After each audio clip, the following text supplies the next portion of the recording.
한방 건강상담, 오늘은 강남 내미지한의원의 김영진 원장님 모셨습니다.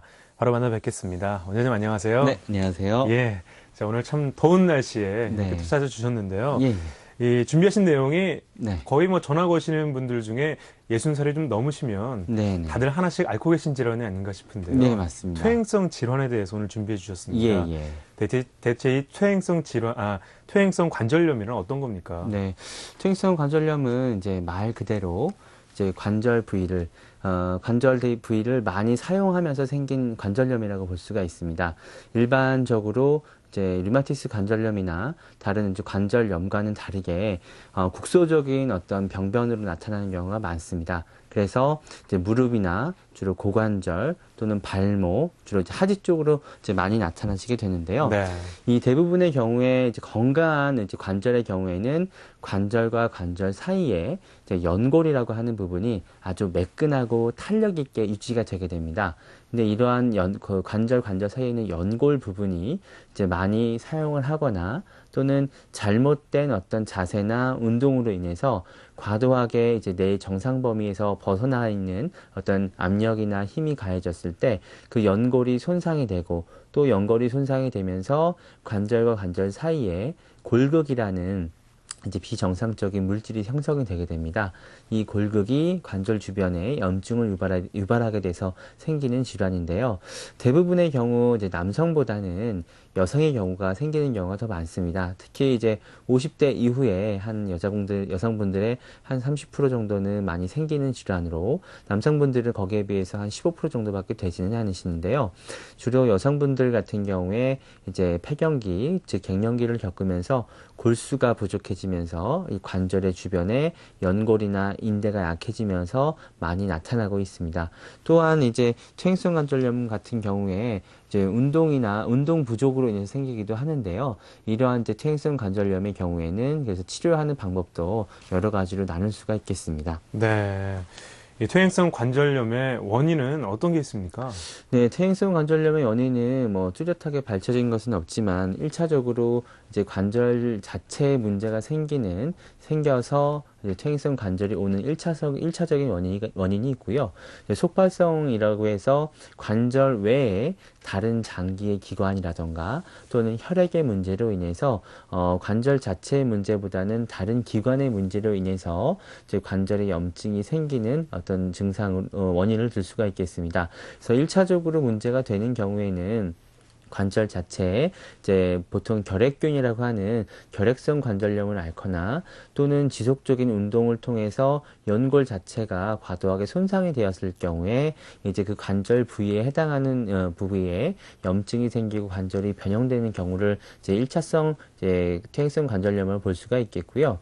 속발성으로 볼 수 있는 것들은 이제 혈액염이나 또는 내부 장기의 균형의 소실로 인해서 관절 주변의 연골이나 인대, 근육에 영양 공급을 하지 못해서 관절을 지탱할 수 있는 힘이 없기 때문에 그 뒤에 관절 변형이 이루어져서 그 염증이 유발되는 경우를 들 수 있겠습니다. 두 가지 경우 다 국소적인 관절 통증을 이제 주 증상으로 하고 있는데요. 경우에 따라서는 뭐 비만이나 유전적 요인이나 생활 습관으로 인해서도 이제 퇴행성 관절염이 다량 나타나는 경우가 많이 있습니다. 네. 그 퇴행성 관절염을 앓으시는 분들은 뭐 참 힘들다 이런 말씀 많이 하시는데요. 네. 어떤 증상들이 주로 나타납니까? 퇴행성 관절염의 주로 증상을 본다고 한다면 1차적으로 가장 특징적으로 나타나시는 게 그 해당하는 관절 부위가 붓고 열이 나고 또 관절의 변형이 이루어지는 게 특징적인 증상이라고 할 수 있습니다.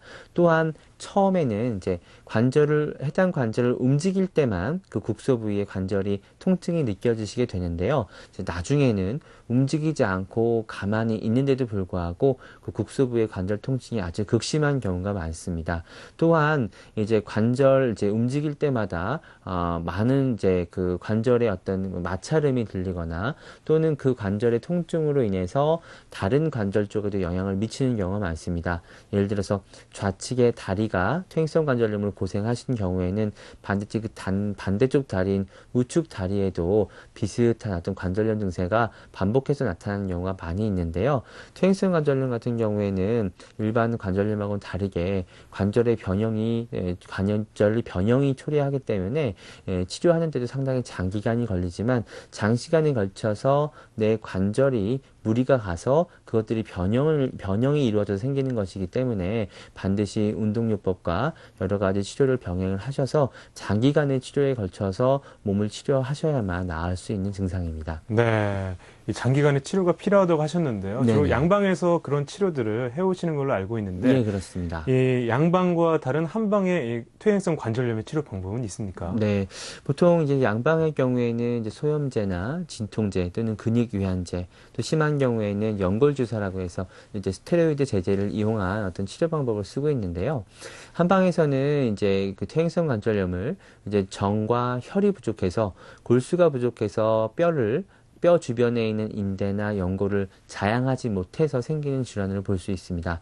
그래서 이러한 증상들을 나타나는 모양이 마치 이제 학의 무릎과 비슷하다 그래서 학슬풍이라는 어떤 병명으로도 이제 얘기하고 하는데요. 특히 이제 한의학적인 경우에는 이제 관절 자체에 이제 에너지를 공급해주고 영양을 공급해주는 것뿐만 아니라 몸 주변에 예를 들어서 무릎이 아픈 경우에는 허리와 발목과 골반에 연결점을 찾아서 그에 해당하는 관절 부위가 무리가 가지 않을 뿐만 아니라 이후에도 더 이상 변형이 이루어지지 않게끔 하는 데 초점을 맞추고 있습니다. 또한 이제 식생활 통제를 통해서 관절염을 유발시킬 수 있는 여러 요인들을 좀 없애주고요. 또 관절에 보탬이 되는 여러 음식물과 약물 치료를 통해서 관절이 쉽게 재생이 될 수 있도록 하는 어떤 치료를 진행을 하고 있습니다. 또한 이제 관절 자체의 통증이 워낙 심하기 때문에 그 통증 완화를 위해서 침과 뜸 요법을 할 수가 있는데요. 침과 뜸 요법을 하는 경우에는 이제 아주 즉각적인 통증 완화시키는 작용이 있을 뿐만 아니라 이제 관절이 통증이 완화가 되면서 내성이 생기지 않기 때문에 장기적으로 치료했을 때에도 다른 장기나 몸에 큰 부담이 없는 치료로 볼 수가 있습니다. 더불어서 이제 약물 치료를 통해서 내부 장기의 균형을 맞출 뿐만 아니라 정혈과 골수를 보충하기 때문에 해당하는 부위의 관절만 좋아지시는 게 아니라 우리 온 몸에 있는 관절 자체가 아주 영양분이 잘 공급이 되고 에너지가 공급이 되면서 몸의 기능 상태가 치료 전에 비해서 오히려 더 좋아지시는 경우가 많이 있습니다. 예, 이렇게 한방 치료도 참 효과가 좋네요. 네네. 이 퇴행성 관절염을 생활 속에서는 예방할 수 있는 방법 어떤 게 있습니까? 네, 사실 이 부분이 가장 중요합니다. 이제 한의학의 치료를 하는 가장 근본적인 원리는 병이 생기기 전에 먼저 예방을 하는 것이 가장 중요한데요. 병이 생기고 난 다음에 특히 이제 퇴행성 관절염 같은 경우에 이제 퇴행성 관절염을 이미 진단을 받으신 경우에는 이제 많은 관절의 변형이 이루어진 상태입니다. 근데 이렇게 기질적으로 관절이 변형이 되신 상태에서는 이제 100% 내가 예전에 아주 건강했던 상태로 돌리기란 정말 쉽지가 않은데요. 그래서 이렇게 관절이 변형되기 전에 미리 예방하고 이런 관절이 생기지 않도록 생활 습관을 조절하시는 것이 굉장히 중요합니다. 첫 번째로 들 수 있는 것들이 운동을 들 수가 있겠는데요. 뭐든지 과해도 병이 되고 부족해도 병이 됩니다. 이제 운동 역시 마찬가지인데요. 운동을 너무 과하게 잘못된 자세로 너무 과하게 했을 경우에는 반드시 관절에 무리가 오고 그 무리된 관절이 회복되기도 전에 또다시 사용을 하면서 오히려 관절이 빠르게 손상되는 경우가 많이 있습니다. 그래서 이러한 경우에는 운동을 할 때는 반드시 내 체력과 내 관절의 상태를 고려를 해서 척추를 바로 세우고 주로 하체를 중심으로 쓸 수 있는 유산소 운동이 가장 많이 필요한데요. 하루에 최소 40분 정도는 운동을 하시는 것이 포인트입니다. 또한 이제 체력이 안 되시거나 관절과 근육과 인대가 약하신 분들은 매일매일 과도하게 운동을 한다고 해서 몸이 좋아지시는 것은 아닙니다. 네. 몸 상태에 따라서 격일로 하루는 운동을 하시고 그 다음 날은 쉬시고 또 그 다음 날 또 운동하시면서 몸 상태를 서서히 키워 올려나가시는 것이 굉장히 중요하고요. 또한 운동을 하실 때 자세가 굉장히 중요합니다. 바른 자세로 운동을 하지 않으시면 오히려 관절을 좋게 한다고 운동을 하시면서 오히려 관절이 손상되는 경우가 많은데요. 그래서 이러한 경우에는 반드시 내 체형과 자세를 바르게 하고 내 체력에 맞게끔 운동을 하시는 것이 좋습니다. 네.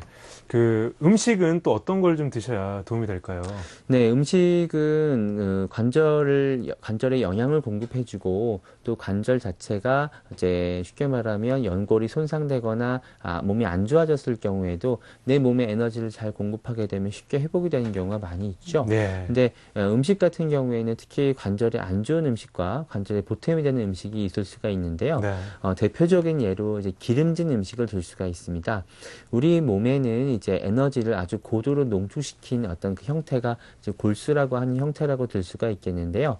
이 골수가 튼튼하고 또 어렸을 때부터 에너지 공급을 잘 받은 경우에는 항상 뼈가 탄력 있고 딱딱하지 않고 또 윤기가 흐르는 어떤 상태를 유지를 하게 되는데 네. 이러한 어떤 그 윤기의 상태와 에너지를 공급하기 위해서는 기름진 음식이 가장 적이 됩니다. 우리 몸에 있는 이제 피의 흐름을 막고 또 이제 골수로 가는 어떤 정미로운 기운이 이 기름진 음식을 통해서는 우리 몸에 탁기로 작용을 하기 때문에 이러한 탁한 기운들을 섭취하지 않은 것 중에서 가장 중요한 게 기름진 음식을 배제하시는 거고요. 네. 두 번째로는 이제 인공적인 음식을 배제하시는 겁니다. 특히 이제 관절 같은 경우에는 내 몸에 이제 여러 가지 이제 변형이 이루어질 수 있는 상태인데요. 이 변형이 이루어진 물질을 석회화된다고 표현을 하게 됩니다. 근데 실제로 이제 석회 물질이 이제 그쪽에 쌓이는 게 아니라 내 몸에 불필요한 어떤 물질들이 내 몸에 침착이 되는 현상을 의미를 하는데요. 그렇기 때문에 인공적으로 만들어진 음식들은 상당히 피하시는 게 좋습니다. 대표적으로 인스턴트 식품이나 식품 첨가물이 많이 들어간 음식들은 피하시는 게 좋고요. 세 번째로는 찬 음식을 피하시는 것이 좋습니다. 관절은 이제 항상 따뜻하게 유지를 해주면 활동하기도 굉장히 편할 뿐만 아니라 쉽게 염증이 생기지 않게 되는데요.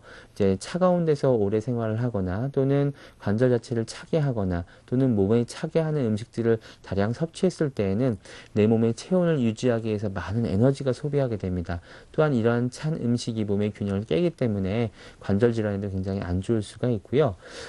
이런 어떤 음식들을 피하면서 관절에 이제 좋은 음식들이 있습니다. 한의학에서는 대표적으로 이제 혈과 이제 정을 보충해주는 약물들이 대표적으로 그것인데요. 이제 숙지황이나 두충, 당귀, 청군 같이 우리 몸에 있는 혈을 보충해주면서 피를 맑게 해주는 약물들이 관절에 굉장히 도움이 많이 되고요.